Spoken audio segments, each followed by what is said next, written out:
Bonjour à tous, bienvenue dans la revue de presse Afrique de Monde Afrique. Content de vous retrouver pour ce nouveau rendez-vous. Avant de commencer, juste un mot à l'attention des confrères africains qui nous regardent en ce moment. Si vous avez des infos ou si vous avez des commentaires à me signaler, n'hésitez pas à me les envoyer, soit sur le site, soit sur les groupes WhatsApp ou Instagram de Monde Afrique. Et dans la mesure du possible, je les citerai volontiers à l'antenne.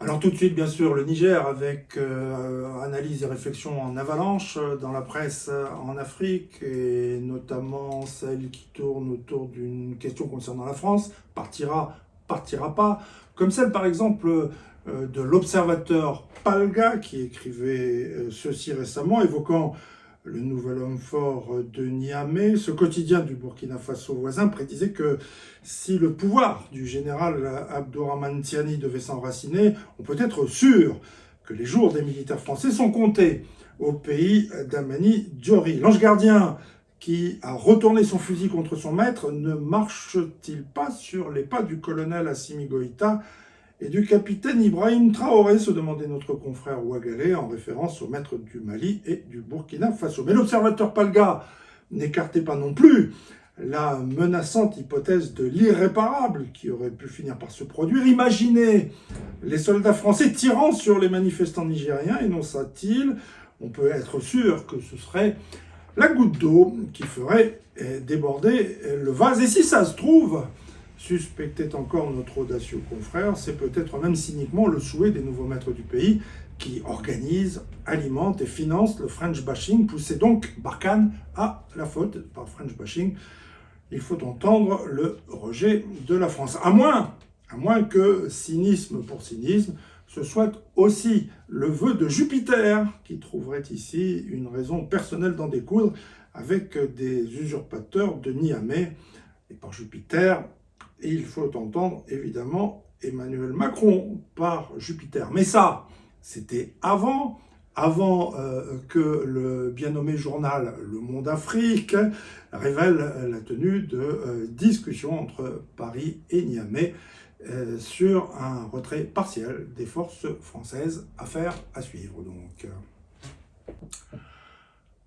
Justement, affaire suivante, le Gabon, évidemment, avec là encore une situation très évolutive depuis le coup d'État militaire du mois dernier, et ce tête-à-tête entre le président de la transition, le général Brice Oligui Nguema, et l'opposant Albert Ondo Ossa. Large couverture factuelle de la presse gabonaise, pratiquement sans commentaire, dans les rédactions à Libreville. On ne se départit pas facilement de plus d'un demi-siècle de réflexes de prudence, et c'est bien compréhensible. Alors, pour dénicher un commentaire, coup d'œil sur un journal RD congolais, Enjeux africains, lequel se demande quel sera le lot de consolation pour le prof, candidat malheureux à la dernière élection présidentielle gabonaise, j'ai nommé Albert Ondo Ossa. Enjeux africains, qui publiait aussi cette semaine la photo de Léandre Nzoué, l'ex-maire de Libreville, incarcéré il y a 3 ans, qui a été libéré mardi dernier et qui, mercredi prochain, fêtera son 66e anniversaire en liberté, se réjouissait notre confrère quinois. Ici, fin de la tension, rime donc avec fin de la détention. Alors on le voit au Gabon comme au Niger, clairement la marée redescend. Va-t-elle remonter en Côte d'Ivoire après les élections municipales et régionales du 2 septembre dernier? En tout cas, le scrutin s'est déroulé dans un climat apaisé, des élections inclusives, ce qui n'avait pas été le cas des précédentes élections municipales et régionales, et qui, à en croire les résultats provisoires proclamés par la Commission électorale indépendante, ont été marqués par un raz-de-marée du RHDP, le parti du président Ouattara, devant le PDCI-RDA de feu le président Bédié, suivi du PPACI du président Gbagbo, lequel essuie un vrai échec, sans omettre le naufrage du FPI d'Afin Guessan, qui disparaît de la carte électorale ivoirienne des villes et des régions. Alors, la presse